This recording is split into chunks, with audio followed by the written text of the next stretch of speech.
ప్రతి పార్టీ కూడా బీసీలు మోసం చేస్తుంది 100% అనేటువంటి డౌట్ లేదు. ఎస్. కానీ మీరు ప్రత్యేకంగా ఒక జేఏసీ ఏర్పాటు చేశారు, బీసీల కోసం పోరాటం చేస్తున్నామని చెప్పారు. మరి ఇన్ని పార్టీలు బీసీలకు అన్యాయం చేస్తుంటే మీరంతా ఏం చేస్తున్నారు?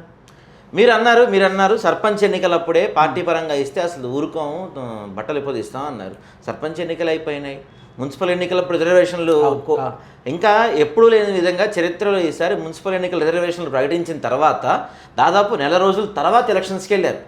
సహజంగా చరిత్రలో ఎప్పుడు కూడా రిజర్వేషన్లు ఇచ్చిన వారం తర్వాతే ఎలక్షన్ నోటిఫికేషన్ వచ్చేస్తుంది. కానీ ఈసారి దాదాపు నెల రోజుల తర్వాతే ఎలక్షన్స్కి వెళ్ళారు. ఈ నెల రోజులు ఏం చేశారు బీసీలంతా? మీరు గమనిస్తే ఈ నెల రోజులలో కూడా బీసీ రిజర్వేషన్లో మాకు జరిగిన అన్యాయం అంటే పర్సంటేజ్ల పరంగా గత ప్రభుత్వం గడిచిన ఎలక్షన్లలో మా పర్సంటేజ్ ఎంత, ఇప్పుడు తెలంగాణ ప్రభుత్వం దగ్గర 56% రిజర్వేషన్లు ఉన్నాయి. అంటే లెక్కల ప్రకారం 56% రిజర్వేషన్ 56% అనే కులగణంలో లెక్కలు తేలినాయి. ఇక్కడ 42% అని కాదు. బీసీలు ఎప్పుడు కూడా మొదటి మేము ఏమడుగుతున్నాం, సో మా వాటా ప్రకారం మాకు 56% రావాలని చెప్పేసి అనే ఉద్యమాన్ని మేము నిరంతరం కొనసాగిస్తూనే ఉన్నాం.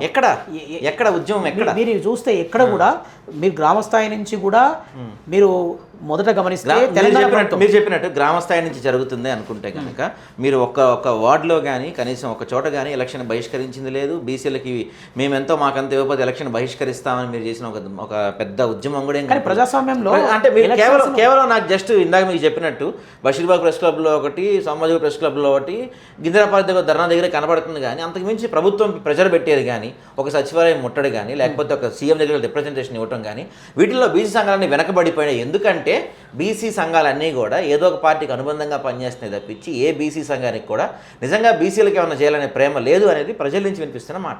ఇది ప్రజల నుంచి వినిపిస్తున్నది కాదు. ఎక్కడ బీసీలంతా ఏకమైతే రాజకీయ పార్టీల సీటు కిందకి నీరు వస్తుందో అని చెప్పి రాజకీయ పార్టీలు చేస్తున్న వాదం ఇది.